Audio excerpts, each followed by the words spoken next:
I'd like to welcome in Jeff Pierce, Senior Manager of Derivatives Trading for Charles Schwab. And so we're talking, Jeff, all about the various app headlines. This is a fun conversation, seemingly so. We'll start off with Amazon, because it seems like they're taking over the entire world. TikTok teaming up now with Amazon, also Pinterest. But to sell, various products, to me, this sounds like more targeted advertisements, which I'm mixed about. I know other people have more mixed feedback on that, but walk us through this story. Yeah, the good news for both of these companies is really we're continuing to see kind of social and e-commerce overlap in ways that we haven't seen before, beyond just being able to see an advertisement and go to a site. Now we have Amazon striking deals with companies like TikTok and Pinterest that allows users to buy items from Amazon without actually leaving those social media apps. So spokesperson for Amazon said it's designed to make it more convenient for customers. Amazon customers can link their accounts in the U.S. and they'll pull their eligibility, including Prime discounts, directly to the order on both Pinterest and TikTok. We've seen similar partnerships for Amazon in the past with Facebook, Instagram, Snapchat back in November of 2023.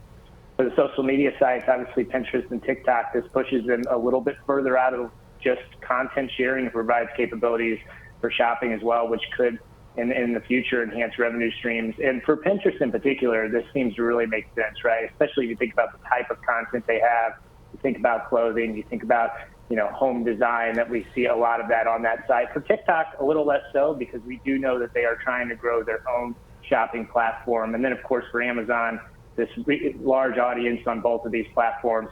Also, as you pointed out, that algorithm for targeting these ads specific to the customer is definitely going to be a benefit. Yeah, Jeff, we've long talked about on this program kind of Pinterest's role in digital advertising. Their kind of issue has long been user growth and getting different demographics to sign up for the platform. So it's always come at this from a different direction than the TikToks or the Snaps or even, Meta platforms. But let's talk some Digital Markets Act. The EU's been the tip of the spear when it's come to regulation and kind of going after big tech. What's the latest in this sort of Apple saga and their kind of revised plans for their App Store?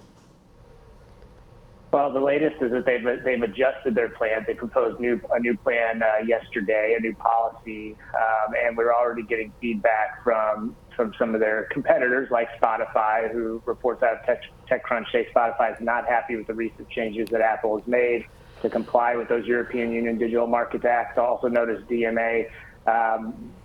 But those developers right now, the way it's set up, any developers who want to link out their websites from inside their iOS apps now don't have to accept Apple's DMA rules to do so. But those developers are going to have to pay Apple, even if they no longer face that core technology fee that comes with Apple's new DMA rules.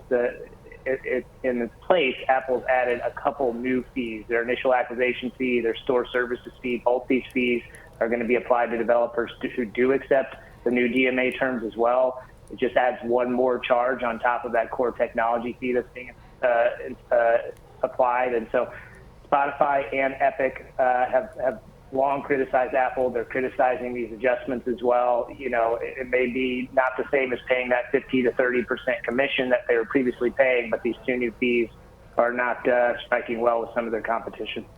Yeah, I think that's a good point. I think that this has been an ongoing story, as it seems like Spotify and Apple have this tumultuous relationship that doesn't seem like it's easing, at least anytime in the near-term future. But great breakdown on all of these various topics today, Jeff. I think important to check in on the world in which the apps are sort of battling one another and seemingly working out some of those issues. So appreciate it as always, Jeff Pierce, contributor here across the network.